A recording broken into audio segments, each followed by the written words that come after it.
something in the background there?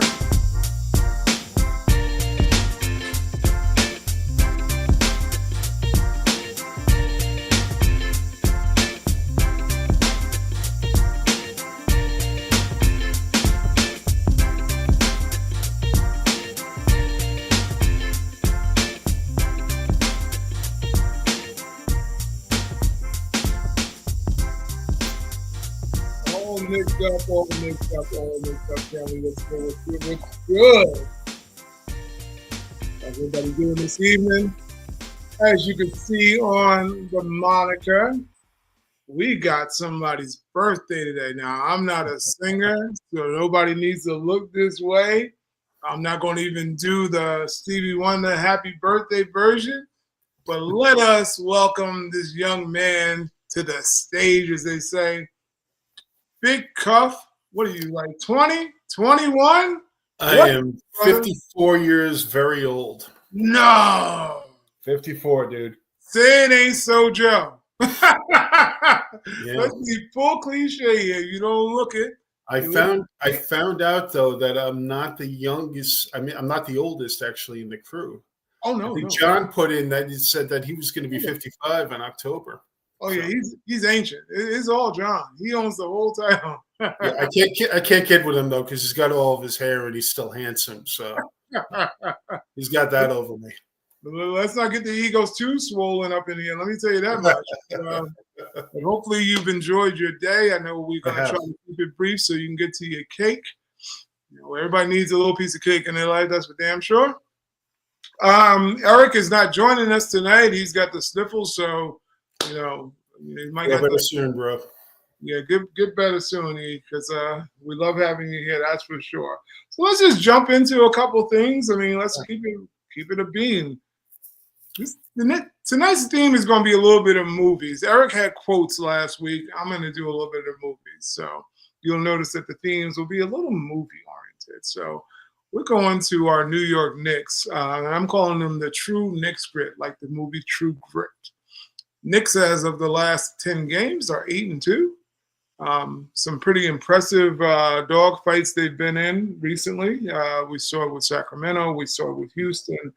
And, of course, we saw last night with Toronto Raptors. They're cooking pretty good, to be honest. I mean, albeit we've seen they've given us a couple of stomach bubbles, hit bubbles, as you want to call it. The Knicks are actually showing us that they are well tested. You know, the same team we had last year where they hung their hats on being resilient and being tough and gritting and grinding out the games. We're starting to see some semblance of that now from the Knicks. So they sit in third place, 2 games behind Boston now. Cleveland's still a top-notch team in the East. I think it might be in the NBA totally. But right now, the Knicks who were scheduled to have one of the toughest schedules, and they actually have the toughest schedule remaining of any team in the NBA. A West Coast game, a stretch that we were a little bit concerned about. So the Knicks go 4-1, only losing to, Bronny's daddy. Who's your daddy? Bronny's daddy. Losing to LeBron in the Garden, and what was probably a little bit of one of the clumsiest games I've seen played by any Knick in a long time. Needless to say, they got the victory. Hats off to them. But the Knicks, during that stretch, they were 4-1, 4 out of 5. I don't think no one had that on their bingo card. I think we're probably thinking more 3-2, hopefully coming out with something near 500. Anunoby being out for part of it. What's that you said? Oh, and OG. It's well documented the effect he's had on the win and loss column for this team. So. Hate him or love him, like Eric. Well, Eric more hates his contract, but you can't deny the impact. The impact I'm a fan. I know you've been a fan of the trade, fan of OG. His impact, which I said when he first came here, I told Eric, I don't know what it is he does, but it works.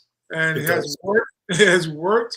I was like, why can RJ do these things that you're seeing with OG? And it was just something about the chemistry. So I don't know. What are your thoughts? 8-2, 4-1 in the last 5 versus some of the top notch. It was Sacramento, it was Houston, it was Denver, it was the Lakers they lost to. How impressed are you with this West Coast beatdown that we gave out? I think it's been a series of spurts this season. I think they fall into a run of bad play and they seem to rally around that. I think the Mhm. team is still figuring things out. But they seem to hit these lulls in the season where you're kind of shaking your head like, I don't know about what's going on here. And they seem to be able to pull it together and pull through it. I think that's what you saw. I mean, granted, there is the old kind of adage about, well, the Knicks beat up on the teams that they should beat up on, and they can't quite beat the elite teams. But last time I checked, Houston's an elite team, Yes. Yes. a very well coached, good defensive, well rounded team. Now I know Senjin didn't play, but we didn't have OG for that either. But Mm-hmm. Mm-hmm. you used the word grit, and particularly the grit in the fourth quarter of that game has been really impressive. And I think we're looking at a different team that isn't quite as kind of heliocentric. I talked about that kind Yeah, of Derek. planetary model in the middle that I will never live down.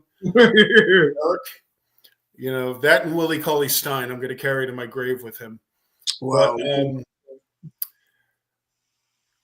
we've seen an offense that's become more diverse, and I think that's a really good thing. Mm-hmm. But what we saw in some of these games was our alpha came forward and took the reins, did what he needed to do, got the buckets he needed to get, and stepped in and was the guy that we needed him to be. Mm-hmm. So that also was very encouraging. That's what a leader does. Yes. And that's what your top guy does. So again, I'm watching this season and I'm just not down on this team for too long. I just have this feeling that they're gonna figure things out and they'll be ready when the time comes. That being said, there are still things that need to be figured out. Absolutely, absolutely. Well, you know what? Let's talk about who you were mentioning here. So you're going to stay with the movies. Mm-hmm. Yeah. We we talked about Cat. We know Carl Anthony Towns is an extremely talented guy. I don't think nobody pushes back on that. We love him, what he's embraced and what he's brought to New York. Definitely a lot different than we assumed he would play here. It's not a soft game, not a finesse game. He shows some physicality.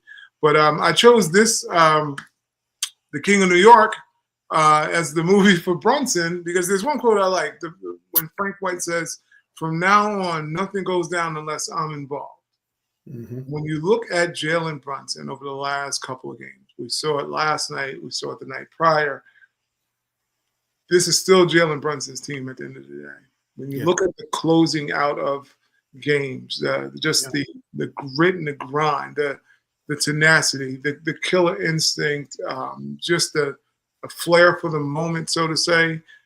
Maybe the guy who's more forgotten than remembered when he's on the floor, because I think Tom Thibodeau said it best. He doesn't look the part, and I think sometimes you kind of get a little lost in the inertia of thinking that this guy is not the guy. Carl Anthony Towns is the guy, or Al Bridges is going to be the guy, or someone else other than Jalen Brunson. And then we see teams obviously not reading the scouting report. The two shots he hit is his favorite shot. If you ever watch Jalen Brunson play, that three-point launch from the right wing side, it's money. That's what he shoots. He's going to line up and shoot that shot, and more than likely you're going to suffer when he does it because he's going to definitely kill you. It's either he's going to lose the game or he's going to win the game, but it has nothing to do with you because he's lights out when he's on. And I just think that when we talk about MVP caliber players, and we know Carl Anthony Towns during the early part of the season prior to that thumb injury, he was showing us all of that. He was fifth in the rankings for MVP. But then you get this little Mighty Mouse dude that comes in and he just says, well, look, I don't know if you forgot, but on the back of my jersey said, I'm a bad mofo too. And he has come out these last couple of games just saying we're not losing. And that's always to me a great sign of leadership and of a star is when they say no matter how bad we're getting, I'm winning us this game no matter what. So I'm just going to throw it out to you. What were your thoughts on Mr. Brunson coming through in the clutch for the last 2 games? Something, you brought up the word kill a couple of times, and I pointed out because that's exactly my point. Carl Anthony Towns went completely healthy, and I do think that he's affected right now, and he's playing valiantly through it. Give him a lot of credit for that. Mm-hmm. He is the most talented scorer we have. Mm-hmm. hands down. There are things that he can do that can't be replicated. He's just really an outstanding basketball player to see with the ball in his hands. He can do so many things. And yes, we were seeing certain spurts during the season where it looked like this is really kind of his team. However, he's not a killer. Not in the way that Brunson is a killer, in my opinion. What we've seen basically is somebody stand up and play the killer role, Mm-hmm. step in and put it right in their heart. You know what I mean? And Mm-hmm. that's what I'm seeing out of Jalen Brunson right now. I'm seeing a killer. When it comes down to it, he's Yes. just, and you can't manufacture that in somebody. You can't Mm-hmm. teach that in somebody. That's either something they have or they do not have. Exactly. Not taking anything away from Karl Anthony Towns. He's outstanding. Absolutely. Love him.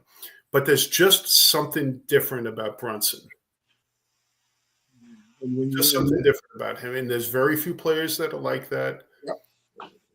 Obviously, you think of Kobe, you think of Michael, you think of some of those players. And obviously, he's not of that ilk. But still, I've seen him just step up and get the shots that he needed to get. Mm-hmm. And I mean, kind of pissed off doing it a little bit, you know, with the lack of calls and everything that was going on and just Yeah. stepping in and getting it done. You know, so There's very few players that have that flair for the moment. Like that yeah, moment is never too big for them. You know, they kind of relish in that moment of wanting to I always say wear the black hat. They want to be the villain. The one thing about Jalen's such a nerd when it comes to like playing basketball that I overly believe that he's having more fun than anyone out there. I think that this whole dynamic of what getting angry with the calls though. yeah, well, he's definitely but you know what? He's one of those nudgers. Like he's definitely doing stuff. Like he's kind of setting the referees up. Jalen's very psychological when you watch what he does. A lot of I it, would agree with that. I would agree with that. you know, and then all of a sudden he'll find a way of. I don't want to say he's a flopper because there's measures to flopping. I think he's very smart enough to know how to be a savvy vet, much like what's his name, Kyle Lowry. He's one of those guys too. Maybe it's a Villanova trick, I don't know, but those are two guys that when you watch them play, you're like, they're going to get you in foul trouble, and then they know it. They're going to masterfully either herky jerk themselves to make it, you know, to over exaggerate a call. I think Josh Hart has said that Jalen is, how did he say it? It was that he's a cheap player or something like that. It's a player. He said you're not an honest player is what he tells Brunson during this podcast because he's like, you know, you kind of like trick the refs is what he was saying per se. But you see that in Jalen. You know, you see they're all doing this, and then now he's got the little birds flapping, and he's like. He's loving every minute of what's going on that floor. And it's just been brilliant to watch. I mean, I'm still shocked he's in our uniform performing the way he's performing. Yeah. Yeah. It's been a beautiful thing to see. And that's one of the things I like about our depth. Mm-hmm. Honestly, is you have a couple of people that can step up with that scoring mantle. Mm-hmm. You know, you're at least 3 deep with people that could give you 20 plus on any given night. Exactly. You know, occasionally OG can do it too. Occasionally Hart can do it as well. Mm-hmm.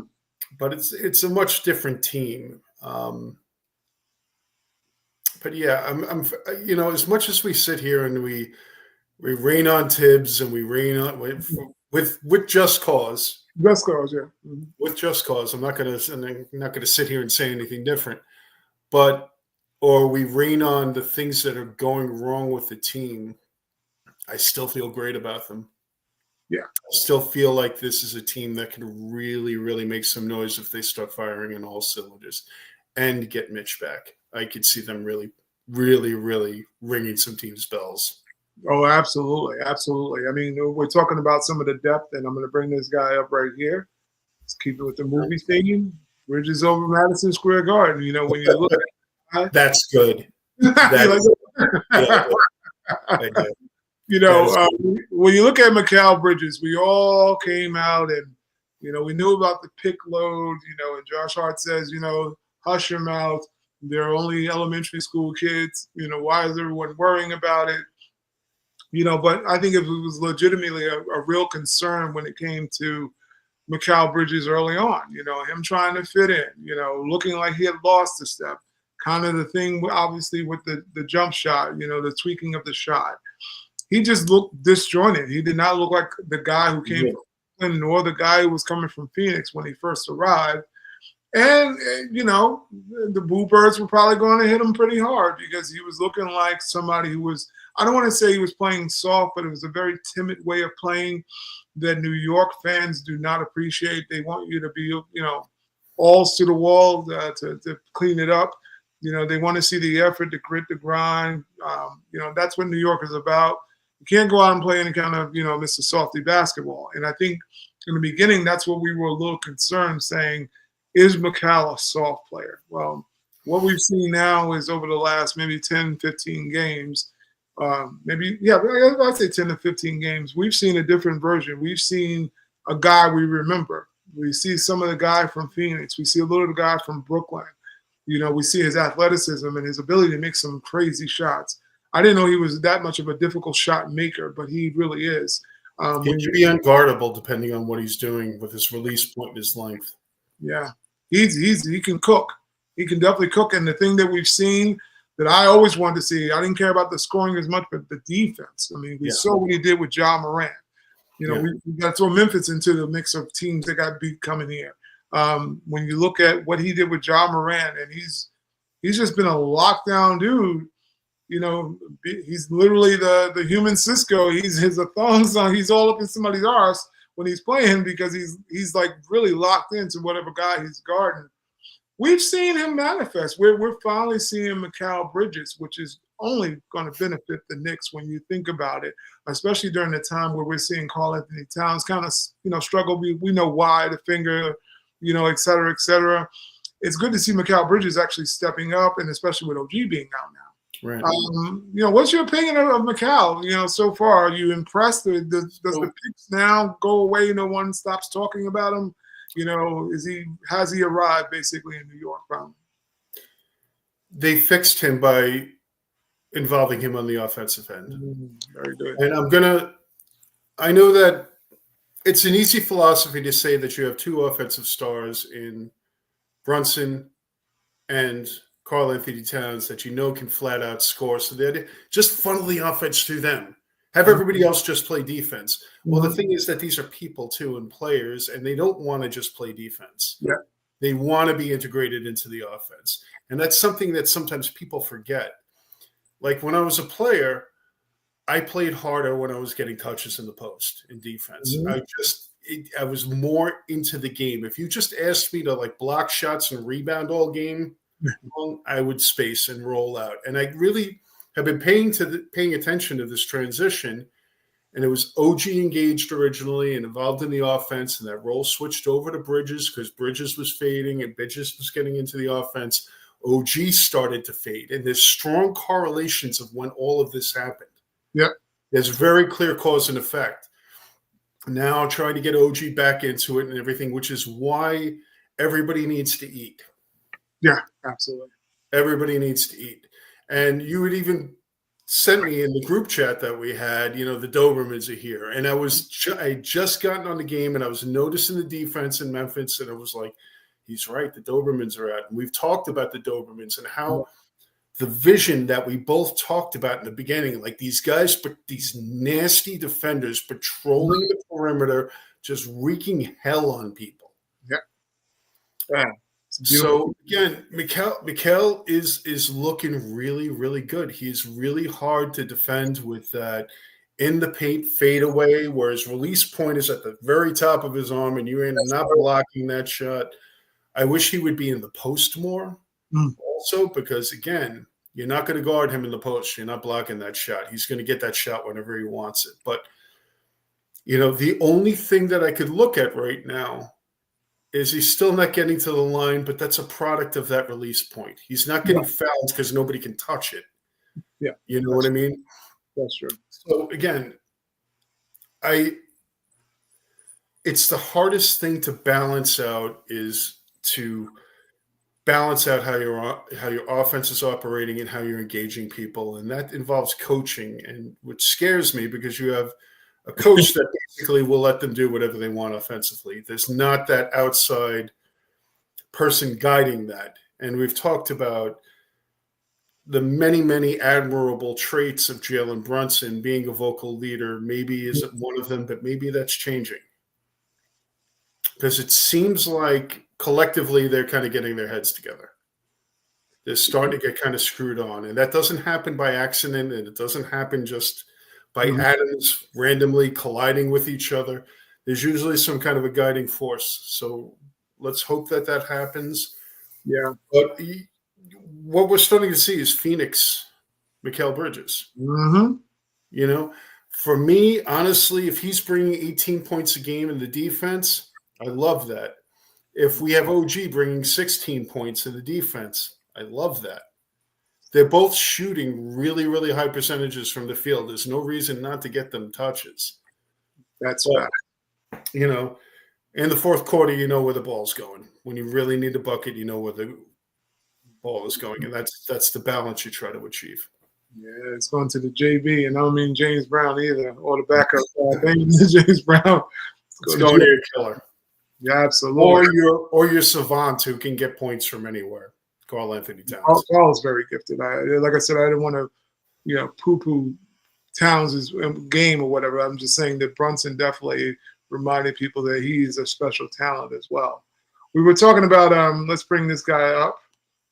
So he's sticking with the themes. OG Footloose. Footloose. Never saw that movie yet, by the way, but I just know it. You're not missing much, dude. When you look at OG, I'm going to show Eric somewhere with doing like this, like Mr. Ridley. Eric's doing this. Believe you me, people. He's at home sitting like, when you talk about OG and Adobe, Eric said it's 42 games. That's what he said in the thread.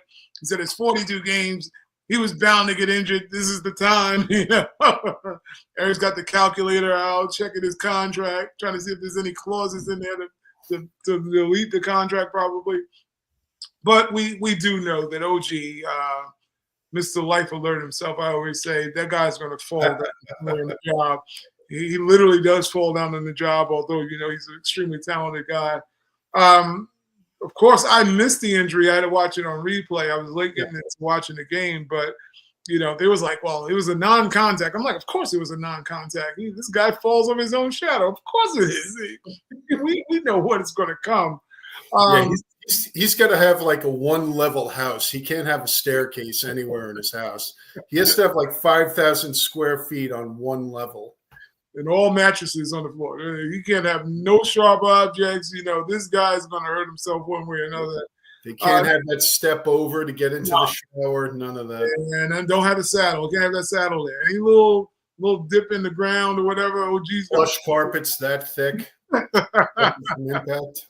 They should just get him a whole bubble wrap suit because we know what's going to come with OG. It'd be the new fashion trend during Fashion Week. You get him a bubble suit. What can we say? The Knicks medical staff makes things a little bit more worrisome for us because they're never forthcoming with injuries. I don't know. When I watch the replay, I'm sitting there looking, and the story that the narrative that led to that had me more concerned than the actual act, because they were saying that there was a timeout called by Tibbs, who must have saw something wrong with OG. Then OG went into the locker room. He came out. Tibbs don't know why he went into the locker room, which I'm like, okay, that's crap there. But needless to say, he puts OG back in the game. OG goes down. He reaches down to tie up his shoe. It looks like, and then all of a sudden, he was dribbling the ball, and he's out. So you're wondering and you're curious to say, well, they're saying it's a foot sprain. I'm more than sure the question is at what level is this foot sprain? Some things from what I think I read, this could be something for 2 weeks, and it could be something even longer, depending on, I guess, the grade of the strain. So, I don't know. How do you feel about when you're looking at OG? We're coming into a little bit of the All-Star break, and we also have Boston coming up, a big, huge game. Do you think it would befit the Knicks to actually just sit them down and say, not yet, buddy, take a couple of weeks off, get better, heal up, and we'll see you for the rest of the stretch? with OG, I think you need to sit him down until he's well. Mm. I think we have no idea what that injury is. What I was thinking honestly, and it's an injury I had by just walking, a non-contact thing. I tore my plantar fascia in my right Mm. foot, Mm.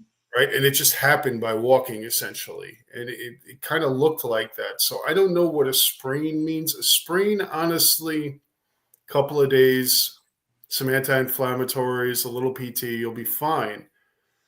But again, these people lie like medieval Italian cardinals in the Catholic Church. Like it's like that Machiavellian kind of, yeah, no, there's a hangnail. Next thing you know, he's in the OR. I mean, they're really, really bad. So I don't know. There are injuries of the foot that could take a long time. Torn plantar fascia is one of them. That Mm. weird thing that happened with Porzingis, where he had that one tendon that kind of went across the inside Yeah. of the foot, that was a nasty injury. So you don't know. I know how important he is to winning. And at this point, I'd rather sit him down and have them be fresh than have something nagging. Yeah. Because I don't think he deals with nagging the same way that Bridges deals with nagging or Brunson deals with nagging. Yeah. These are two guys, I have seen them full on roll their ankle down to the ground. Yeah. Like, I have had that injury so many times playing ball, I cannot even tell you, and the pain is excruciating and the swelling, and they just keep running. Just keep running. Like, they can deal with that. Yeah. OG, I don't know if that's in his skill set. As much as I appreciate the guy, I don't know if he deals with pain in the same way that those other guys deal with pain. And I don't think very few people actually do. Yeah. Yeah. But again, get him well, make sure he's there for the playoffs, because contract, no contract, I really don't care at this point. He is vital to what we do. Absolutely vital to what we do, and we need him there when he needs to be there. So that means resting him, getting PT, doing what he needs to do. I'm all for that. Yeah, I agree with you. OG probably has the Kawhi Leonard cologne set from Macy's. That almost came out my nose. He was hanging with Kawhi a little bit. Those dudes are kind of sensitive. Yeah. Injuries, I'm more than sure Kawhi Leonard probably had an ingrown toenail and it's lasted for 3 years, because this seems like what it is. He can't play with any pain. He has to be 100%. We saw with OG with the elbow issue. It took him a while to kind of recover from that. For being such a big guy and a physical-looking guy, I would say he's such a finesse player. He's not getting in there and getting down right dirty and nasty as far as going in for the rebounds. He should be at least 6 or 7 rebounds a game. Easily. With that physical build, he's built like Charles Smith, literally, and we know how that turned a little bit out in New York, although I believe OG's a way grittier player. But the point is that there's some guys that you kind of look at them and say the physicality doesn't match the temperament, I guess so to say. When you look at him, how he looks, that's not his mindset. Because even when he does steals, he's a finesse player. He's got great cat-like instincts. There's just some plays I watch him and I go, wow, I would have thought you would have finished that. And he's like, oops. Yeah.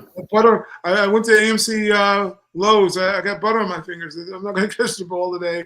And when I'm like, if you just, don't Kevin Knox the ball, and let Zion rip it from you. You just need to really own it, own it, because most guys probably, if he got into a shoving match or a pulling match, nobody's going to beat him because he's that intimidating physically. But he's one of those guys. If I agree with you, I think I'd bubble wrap him, have him take a seat, sit him down for a little bit, get him rested up. We're going to need him for the long haul. Granted, the contract, I know Eric don't like it, but the numbers don't lie about success rate of this guy in the lineup, whether it looks pretty or whatever. There's something the effect that he has is elite, and it can't be denied on the team. And no one knows why. I don't think no one can say, Well, the Oh, defense. He's an elite defender, but it's also he fits in good with them. Period. yeah, yeah. It's an aligning. I mean, we talk about the planetarium you spoke about before, but the stars and the moons Never and the get over planets that too. align literally in that locker room. There was someone who brought up last night. I was watching SNY. There's somebody on X that does the astrology of what players fit together due to their astrological sign, and the Knicks happen to be. Hey, I'm just going off There's what I a heard. lot of Virgos. Yeah, they actually A work. lot of Virgos. See, I'm telling you, it's like there's some strange synergy that we didn't get from with RJ and IQ that we're now seeing with these guys. And you gotta, there's something to it. Let's put it that way. I mean, OG, granted, you might want it to be a little bit different, but when you're a team, when you think about it, it's been together for about 40 something games. This team has, and they're third place in the Eastern Conference, probably due to a little bit of a slow start. If they got off to a better start, we don't know where they would have been. But you're talking about one of the best teams in the league, and they got 40 games under their belts. It's not like they're a team that's struggling. You know, then we can maybe talk a little bit differently about them. But OG works, whether we like the monies or not. I know Eric's putting his thumbs down like he's Julius Randle now to that. However, it is what it is. OG's here to stay the original gangster. I know I told Eric he probably wants to call it original officially gone, but hey, we gotta stick with our boy. We gotta stick with Me and Eric are similar in that way. We have our players that we love and we hate. Like with him, he loved RJ. I couldn't stand RJ. With him, I love OG. He can't stand OG. And it's funny how we're kind of diametrically opposed. Yeah, it's like issues all the time. Yeah. You guys are casting Pollock there with the Gemini twins with your little slit. Speaking of injuries, we're going to talk about this dude. Yeah. It's a Mitchell Robinson. Craig, this is one of Craig's least favorite players right now because Craig's thirsty for a trade. And I told him Mitchell Robinson ruined his marriage for a trade. Trades are oxygen for Craig. Yeah. It's Mitchell Robinson. I said a dead man walking. Sorry about the colons. Dead man walking. Looks like he's coming back. This is what we're talking about. We're talking about a guy who I think he was on IG. If you follow him on IG, you know, he was going in for his report, and then he tweeted back something else, you know, saying F yeah, whatever he said. And basically, this is our midseason probably transaction is Mitchell Robinson. You know, when you look at the dynamic of the Knicks and what they need right now, I mean, granted, I think they might need a backup point guard, but that's one thing I need to think I'm talking about. But when you think about the stuff that the Knicks are missing, most of all, it's to have someone who has a lot more of an attitude, has a tenacity about him, and a physicality about him. Those things Mitchell Robinson will bring. And you're bringing defense, an extra defender who is now, once you line up them Dobermans, now you got a whole bull massive in the back ready to bite your head off because now you got another big dog. And that's all he wants to do is eat that way. You know, he wants his lobs. He's going to rebound for you. He's going to try to block shot.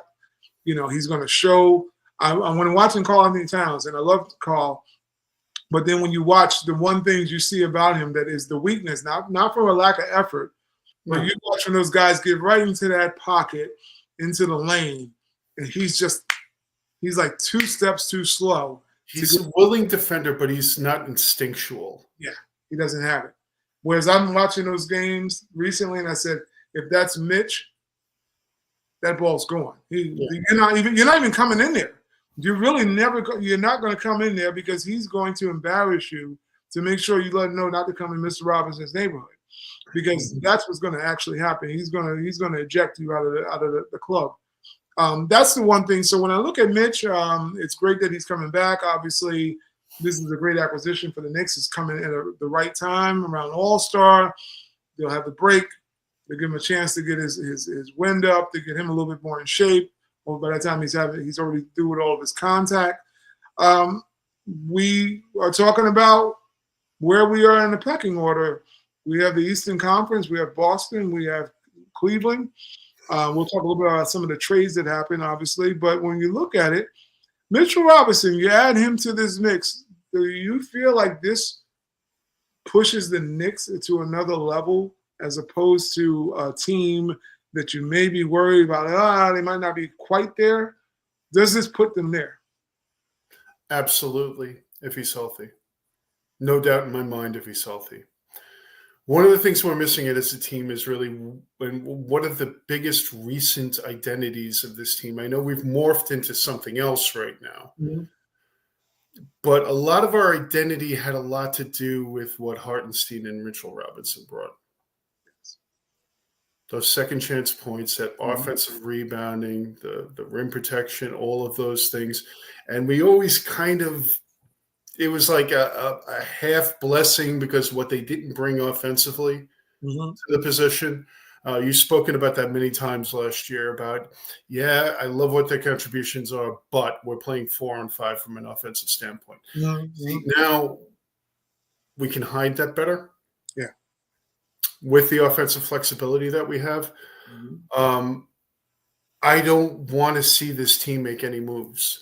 I want to see Mitch come back healthy and play 20 minutes a game tops. Yeah. This way the conditioning isn't that big of an issue, and I want Mitch on the court in the fourth quarter when it matters for those second chance points and the offensive rebounds.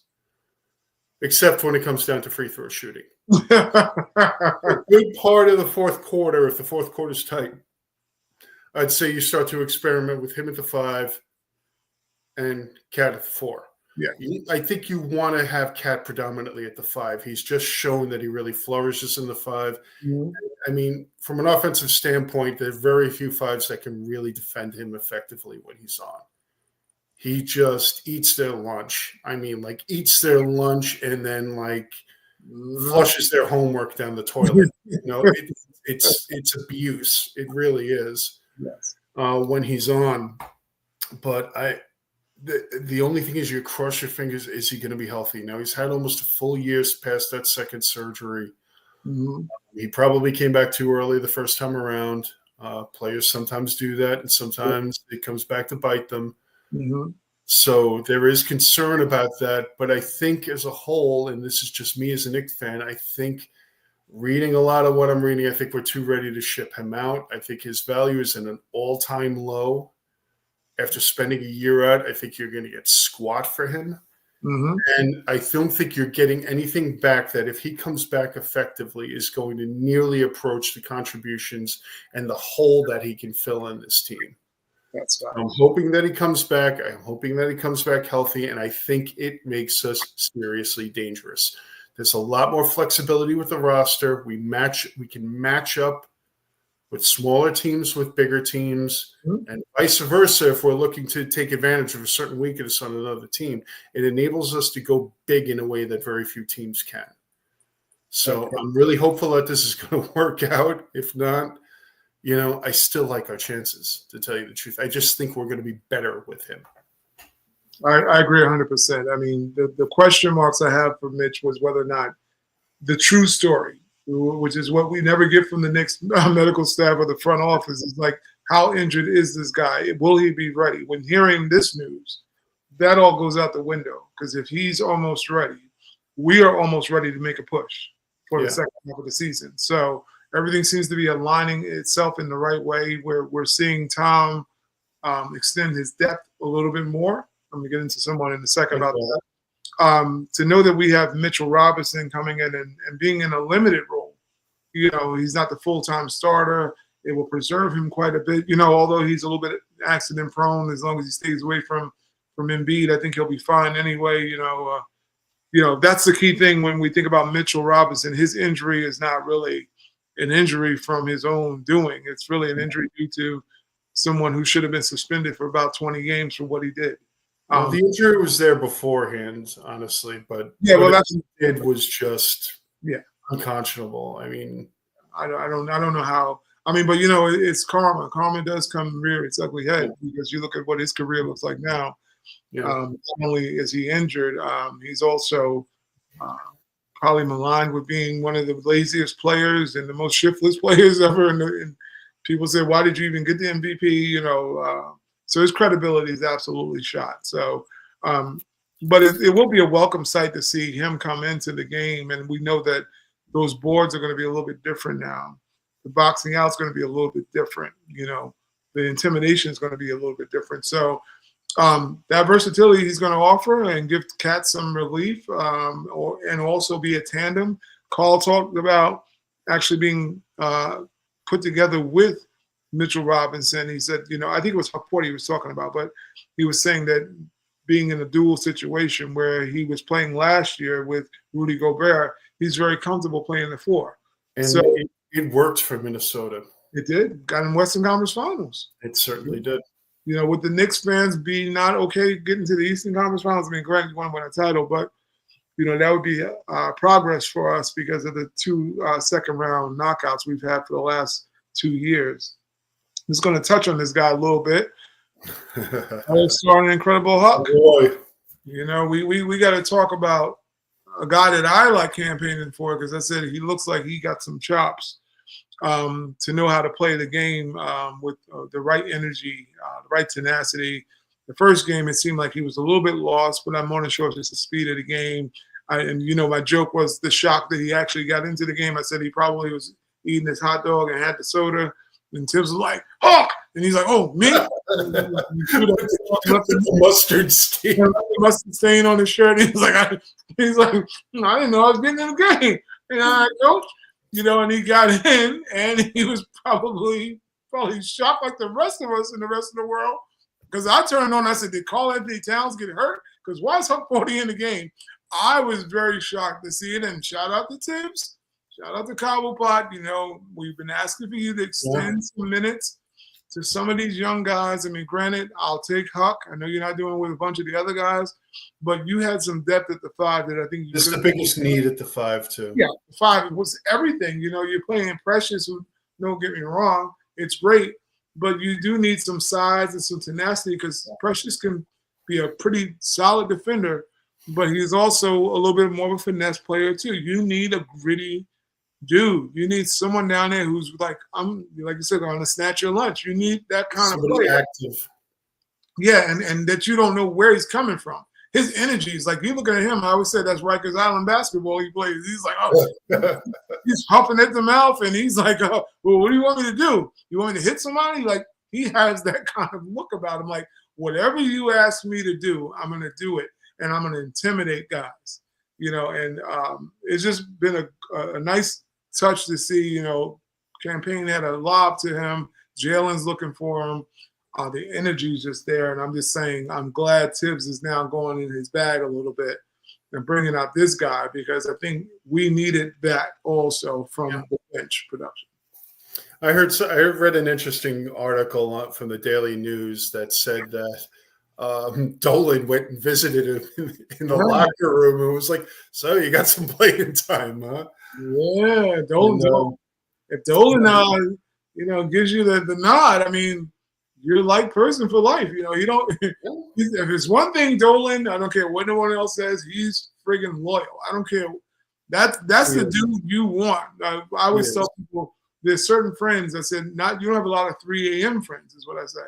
And the 3 a.m. friends is the ones that when you call, they just show up with the shovel, the bag, and the line, and they don't ask any questions. They just Dolan's that kind of loyal person. Like that's his best quality.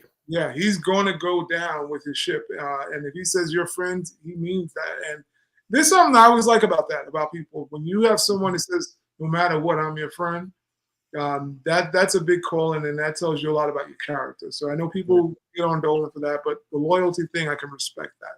But yeah, Ario, you've been a made man, it seems. So look, let's switch over to what is definitely the biggest news, so we can kind of close out the show a little bit. And I'm calling it the LA story.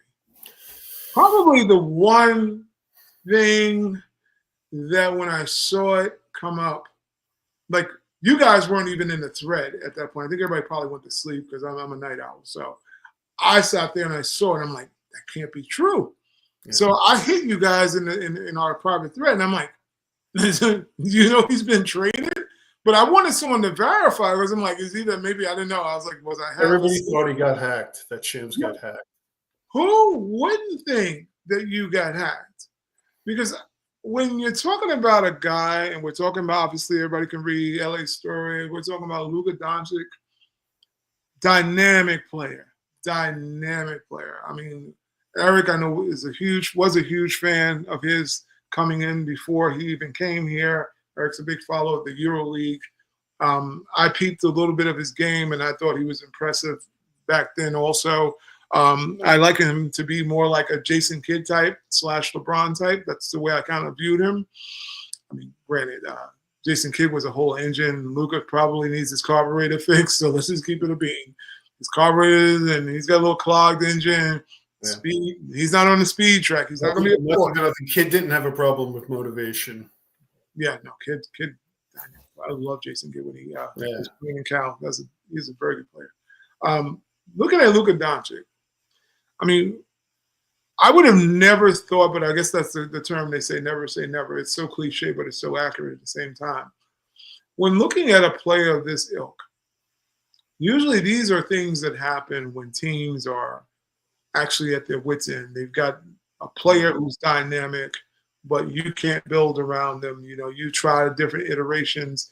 You try drafting around them. You try building around them. You go through free agency, and certain things just don't work.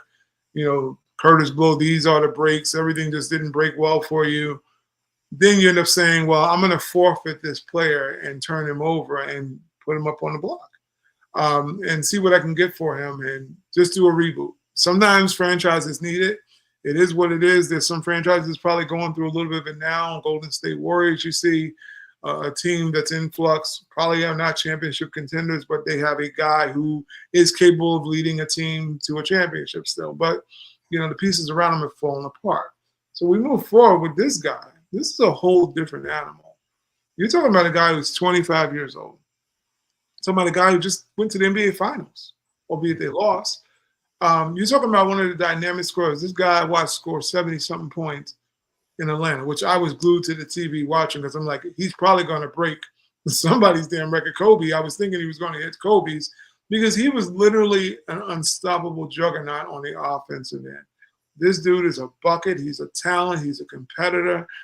All the things you kind of want in your star player, the downfall being the work ethic. Not on the floor, but it's the conditioning, it's the lifestyle. Similar to almost like what the Knicks went through, not that he's of this ilk, but like when KP got traded. I think a lot of fans were extremely, you know, looking around like, what the hell happened? You know, why would you trade a guy that we need so much and is as accomplished as he is? You know, you're talking about a guy who's perennial MVP every year. When he walks out on the floor at the beginning of the season, he's usually penciled in as the MVP candidate, the favorite to win the MVP. Not a lot of players can say that, and not a lot of franchises possess that kind of player of that ilk. But here we wake up on, you know, well, Saturday, 1 o'clock in the morning or whatever, and this news flashes across your Twitter feed or whatever, and you learn that Dallas is like, nah, we're done. We're over with this. Give us Anthony Davis. Now, most of the time, people, if you told them that, they tell you a damn lie. Then Luka Doncic got traded for Anthony Davis. And there's no diss to Anthony Davis, but we know he's called street clothes. We know that he's never been the potential that we thought he could be. You know, he's stayed injured. You know, he's injury prone, obviously. That's why his name's street clothes. Kind of went to be LeBron's sidekick. Didn't kind of pan out in New Orleans, you know, as being the centerpiece of a team. You would have thought that when you heard that come up, being that we as Knicks fans, what we've dealt with, Mikal Bridges got traded for what, 5 first-round picks? 5? 1, 2, 3, 4, 5? We have him at 5. 4 of ours in the Bucks 2025.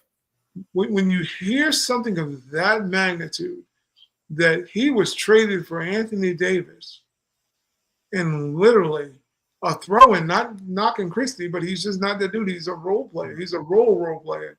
No, that pick is different with Luka now on that team because 2029 looks a lot different if you got him signed to an extension. Absolutely. Rather than figuring out what to do after LeBron and AD move out. those Laker picks just dropped in value. Anybody that has a Lakers pick right now in past like 26, you're not happy right now with that trade. You're definitely not, because you got a guy who's probably by himself going to win you 30 games. Yeah. And then you add another guy on there who can maybe, you get enough collective players around him. He's special. Yeah, I don't think out of all the players, and I think Eric has heard me say it more often, I said, if there's a player I could trade for, I'd trade the house for Luka Doncic, because I just think he's that at the age he is, where he's ascending to. Although he's never had a garden moment. I always tell people that he doesn't play well when he comes here. He's been good, but he's not been great. He hasn't had a garden moment yet. Well, he plays here once a year. I think if the sample size was bigger, he'd have a garden. Yeah, I definitely think. I maybe he hasn't just focused in on that yet. Also, like there's some guys that said, "Okay, I'm going to have my moment tonight." And in saying that, I would have never picked this to be. Well, Eric will tell you. I always said I thought he was going to end up in L.A. Eric can vouch for me on that. I said, Luka Doncic, I said, people are going to think he might want to come to New York, but I said, I had a feeling he'll end up in LA before his career is over. And ding, ding. Not that I'm some prophet and Miss Cleo, but it just seemed like he would have been the kind of player that should have ended up in LA or New York anyway, because he's got this big personality and this big man game. So needless to say, I think anybody would have been okay a little bit if we said, well, they traded AD in 5 picks. Mm-hmm. But to know that they threw in a guy and the Lakers rescinded a pick, they were supposed to give up a couple of firsts, and they said, no, we're only going to give up 1 in Christie. I think that has made this even more of a curious trade as to how did this come about. Right. And makes you question also the integrity of some of the things that took place, because there's people like my boy June. He's saying, oh, well, you know what? Looks like the league orchestrated it, which makes you wonder about that. He's like, well, how friendly was Pelinka with Nico? Were they trying to cut ties with Luka because they didn't want to pay him, and they had some supposed casino deal coming into Dallas in the Mavericks Stadium?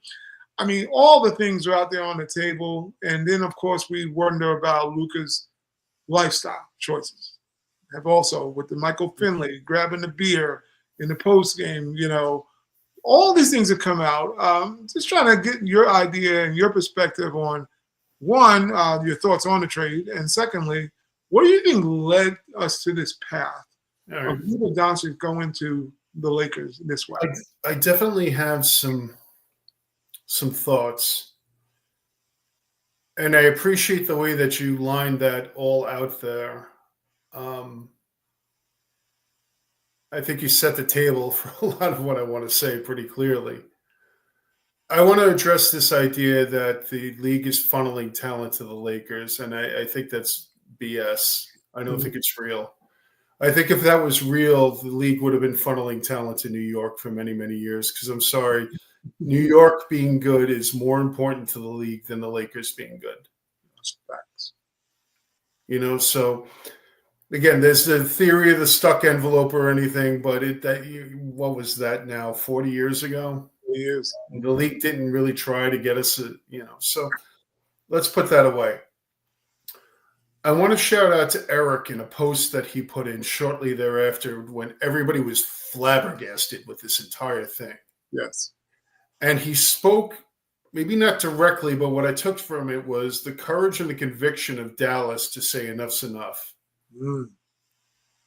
And to say, look, as invested as we were in you, as hopeful as we were in you and everything like that, this is too much. This is not what we want for our franchise. We're drawing a line in the sand. You've gone over it many, many times, and I'm sorry. Good luck somewhere else. Now, what I see here is a lot of shadow dealings. Like anybody who watches Game of Thrones, like this was negotiated by Varys from Game of Thrones. Like there's like this entire shadow thing that's going on with 2 people that have a relationship, and Nico doesn't want this to get out because there's the whole contract situation with Luka, and he doesn't want things to fall through because then that damages the situation with Luca, and he feels comfortable enough with Pelinka because they have a relationship that it isn't. So he's working within those confines, which is not a place you want to negotiate from. So if there was any error on Dallas's part, and I understand, nothing for nothing. Somebody posted something recently. It might have even been in the chat because I've been checking periodically with stuff about Brian Windhorst covering him during one of the games of last year's finals and just tearing Luka apart about the childishness, the behavior, the complaining, and all of this stuff. It just basically tore him apart for all of the reasons that Dallas moved on from him. Yeah. Right. However, Dallas's problem was they operated from a space of fear in negotiations. Because if they put him on the open market, they would have gotten so much more than what they got in return. They would have got more from the Lakers. They were talking about another pick and Dalton Knicked. I can't pronounce his last name. Knicked, whatever. Yeah. He added into the thing, and they lost that from fear. But if they had operated from a situation of, you know what, someone's going to bite because it's Luka freaking Doncic, and he is a transcendent talent, and somebody's going to throw it all in for him. So I admire Dallas's conviction. It's going to cost everybody in that building their job at some point, probably. However, they operated from fear in those negotiations. If they put him up on the open market, the return would have been mind-blowing that they would have gotten. Someone would have given them everything for him. So, I have a lot of mixed feelings about it. I think, it's Dallas was looking at that Supermax and going, we can't pay this slob that. Right? And Anthony Davis is a great player and everything like that, but he also can't really be dependent on to be there. But it's the reasons why. I mean, Anthony Davis is fragile. He gives his all. He plays his heart out. I love him as a player. They're doing it. Luka's just doing it because he's not disciplined and he's weak. And so he has weaknesses. He is an entitled person, and I'm sure that really annoys him. He is a god where he comes from. He is someone that thinks that he brings something transcendent to the game, and he doesn't need to contribute in other areas. He's good enough as he is. Why do I need to be better than I am? I'm already Luka Doncic. And I think that this is the danger with transcendent talents, which as much as I can't stand LeBron for being just a complete cornball, it's one thing I could say about him that is admirable. He maximized what he had, everything that he had, and worked on himself. And there's a reason he's still playing because of his commitment to himself, his body, his game, and all of those things. Because he easily could have went that route. Absolutely. Like Stanley Roberts went. So, it's a complicated situation. I appreciate what Dallas did, but they operated from a place of negotiating weakness and fear. That's my opinion. That's facts. I mean, when you look at Doncic, I mean, I always look at it this way. You brought up a great point. You said that everybody's going to lose their job, and that's true. Everybody, this is the thing that kills franchises, kills jobs. You live in basically purgatory the whole remainder of this guy's career, and especially if he wins a title. I think the thing is that you have to, if you're Luka Doncic at this point, you have to. I mean, this should have been the most humbling experience you've ever had as an athlete. You had a team that drafted you, said, "Nah, I don't want you." As great as you are, I'm tired of you. This reminds me of getting a divorce, probably on many levels. Think about how much money he lost. They're like, Supermax, dude. That was a screw job when you look at it. You look at the Dallas Mavericks and now saying, "Oh, they did that to him, and they shipped him." So now they've crippled his ability to ever get what he should have, what he worked hard to get. Because as long as you're under contract for a certain amount of years, you're going to get the supermax. So Dallas is now saying, "Look, I'm going to screw you on your money. Mhm. I'm also going to screw your credibility because I'm telling people right now, you're not that dude." But what is amazing that even though Palinka and Rico were locked and interlocked, you'd have thought that there was still some rumbling around the league about Luka being available. But I also question whether or not Luka has a Jimmy Butler kind of rumble going around the league. Because players talk clearly, and GMs probably talk as well. But somebody turned down that deal too. They approached somebody else who said no. And that's the question. Why would someone say no to Luka Doncic? Because that is the key. You not only know, you got a hell no from Dallas, and you got the league that was able to trade for him was like, nah, we good. No, you good not having Luka? There's a team out there that looked and did the cost benefit analysis for it and said no. However, I know you don't follow football that closely, but for some of our viewers that do, I'm going to say two words: Deshaun Watson and the Cleveland Browns. With all of the noise and all of the red flags that went around him, they gave him the first fully guaranteed long-term contract in NFL history and watched it blow up in their face. That being said, there are basketball teams out there that are that stupid that would have given them the farm, even though there was some discerning front offices that could have potentially said no. Yeah, I think that's the thing about it. I think Luka has, what they say, your reputation precedes you. He probably has a reputation. I don't think that it's like it may not have been a loud rumble, but I think there's a quiet rumble that people probably knew around the league about. Well, we know about his conditioning. We already knew that. We know he don't play any defense. We already knew that part. We know he's not coming into shape into camp. These are things we know.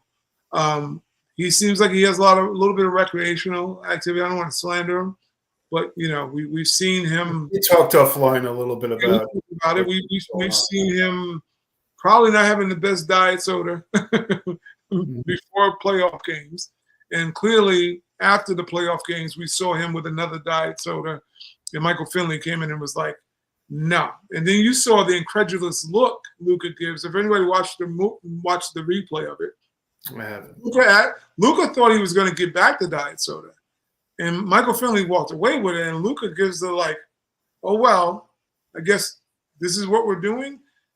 I would wonder, like when you see those kind of things, that to me is lending into what Dallas was thinking about him. Like they're holding him on an accountability level that they feel he's not holding himself on, because they're like, "Well, you got to look in the mirror." Now, I'm talking Michael Jackson look in the mirror, but you do got to start looking in the mirror when it comes to life. Like some things you are in those positions because of your activity. What we say, we're a product of your choices. We all are a product of our choices. So for Dallas to sit there and watch him, and then to know that he may have not been in great condition coming into camp, said he came in at 260, he's supposed to be 230, and then on top of that, you've been injured, which we know leads to those injuries. Same thing we're dealing with Zion in New Orleans. These guys have all the talent in the world. Zion couldn't stay as healthy as Luka, which is kind of scary. But however, when you look at those two guys, franchises have invested so much money, and maybe Zion became the template that got Luka out of Dallas. Dallas may have looked at what New Orleans is going through right now with Zion being not able to stay healthy, because as you get older, you're not going to be healthier. No. That's not going to work. You are the best version of you in that situation that you will ever be. And if you don't, and without a change of behavior. And for all you young people who think that you're going to be fine, your activity and diet and all that stuff in the earliest stages, you can shake it off like a wet dog when you're young. But that's a buildup over years. When you get older and you start to feel the reverberation of those things later in your life, like, oh, I can't get up from that. So I used to twist my ankle and go out and play, all damn day. But now it's like, oh, no, you got to recoup it. So the way he's treating his body now, for anyone who's going to put a lot of investment in it, They know he has a activity that's not pushing him away from the table, and his diet soda drinks are a little too much. Figure that diet soda drink. If you have that kind of activity, he's a risk. He's not a guarantee like LeBron, who obviously stays in phenomenal shape, and you can bank on him for the last 20 years. You might get 8 years with Luka, literally at a top level of playing if his conditioning doesn't change. Even Jokic is in better shape than Luka. I would say so. That's crazy. But look, we touched on this. I'm going to let you go get your cake. We're going to land the plane. We can revisit this. I know when Eric gets well, I'm going to sure he'll like to add a couple things in there. He did a great piece on the fan page. If you guys go check it out, very informative, very insightful, gives a good perspective on Luka Doncic. I'm not sure this trade will be talked about for many years to come. That was a great post he wrote. Yeah, this won't be the end of it, because as soon as he starts back playing, if he starts winning, this is going to be a whole different story. So we'll see. Well, we're expect we could cover the trade deadline. I still have a feeling more is going to happen before tomorrow's over. That's true. That's true. So we're definitely, once the trade deadline is passed, and I'm only sure the Knicks, the little bird says the Knicks are doing stuff, I'm thinking something's going to happen. So we'll definitely revisit that. And just the fallout from the whole trade deadline. There's trades that happened that we didn't discuss outside of the Doncic trade. So we'll definitely discuss that, because it'll realign some of the things in the league when it's all said and done. So let's say we're going to get up out of here.